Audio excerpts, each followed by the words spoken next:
দিন আসে দিন যায় আর কিছু ফোন আগে থেকেই হিট হয়। আর ঠিক এই প্রভাবটা এই ফোন থেকে কোনো অংশ থেকে কিন্তু আলাদা নয়। হ্যাঁ ভাই, কথা বলতেছিলাম ইনফিনিক্স হট 60 প্রো প্লাসকে নিয়ে।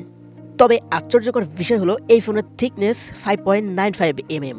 তবে এখন আমার মনে হয় না যে এত কম থিকনেসের ফোন ইনফিনিক্স এই পর্যন্ত তৈরি করতে পেরেছে। বাংলাদেশের মার্কেটে এটার দুইটি ভেরিয়েন্ট রয়েছে, যেটা 8/256 GB, এটার দাম 23,999 টাকা, এবং 8/128 যেটার দাম 21,999 টাকা।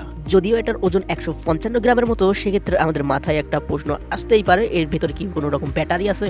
প্লাস্টিক ভ্যাক্সেল, প্লাস্টিক বডি, বাট ফোনটা কিন্তু এতটাও নরম না। এর ডিসপ্লে হিসেবে ইনফিনিক্স ব্যবহার করেছিল কর্নিং গরিলা গ্লাস। তবে এইটার সাথে 6.78 এর অ্যামোলেড ডিসপ্লে থাকছে, যেটা আপনাদেরকে 144 হার্জের হায়ার রিফ্রেশ রেট দিতে পারবে। তবে এর সাথে 2304 এর হায়ার প্রিভি ডাইনামিকও রয়েছে। তবে এখানে একটি কথা রয়েছে, সেটি হলো আমরা প্রিভিয়াস ফোনগুলো যেখানে আমরা লাখ টাকা খরচ করে 120 হার্জের হায়ার রিফ্রেশ রেট নিই, সেখানে কিন্তু এইখানে আমাদের এই 20 থেকে 25,000 টাকার ফোন আমাদের 144 এর হায়ার রিফ্রেশ রেট দিচ্ছে, এবং এটা আপনাদের 1.5K রেজুলেশনও কিন্তু প্রোভাইড করতে পারবে। তাছাড়াও এর পিক ব্রাইটনেস 4200 নিট।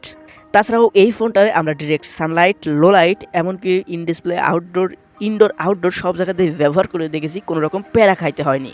মানে এর ডিসপ্লের ব্রাইটনেস অনেক ভালোভাবে আমাদেরকে প্রোভাইড করছিল। তবে যেহেতু এটা স্লিম ফোন এবং এর সাথে ব্যবহার করা হয়েছে কার্ভ ডিসপ্লে, সেহেতু আপনারা এই ফোনটাকে হাতে নিলেই বুঝতে পারবেন হয়তোবা পুরো ফোনটার ডিসপ্লেটাকেই আপনারা হাতে ধরে বসে আছেন।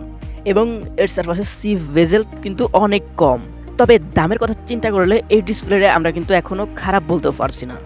এমনকি ইনফিনিক্স এই ডিসপ্লেটা খারাপ বলারও কিন্তু কোনো অংশ থেকে সুযোগ রাখছে না। এই ফোনটা আপনাদের IP65 এর রেটিং দিতে পারবে। তাছাড়াও বলা যায় টুকিটাকি পানি ধরলেও তেমন কোনো সমস্যা হবে না। তবে এর ভেতরে প্রসেসর হিসেবে থাকছে মিডিয়াটেকের হেলিও G200। আমরা এর আগের ভিডিওতে অন্য ফোনগুলোর সাথে কম্পেয়ার করে দেখেছি, অন্যান্য ফোনগুলোতে থাকছিল G99, G100, কিন্তু এইবার এই ফোনে দিয়ে দিয়েছে G200। তবে বলতে বাধ্য থাকিব, সবই কিন্তু এক যে লাও সেই গতু, না হলেও ওই চাচাতো ভাইয়ের আকপাস আর কি।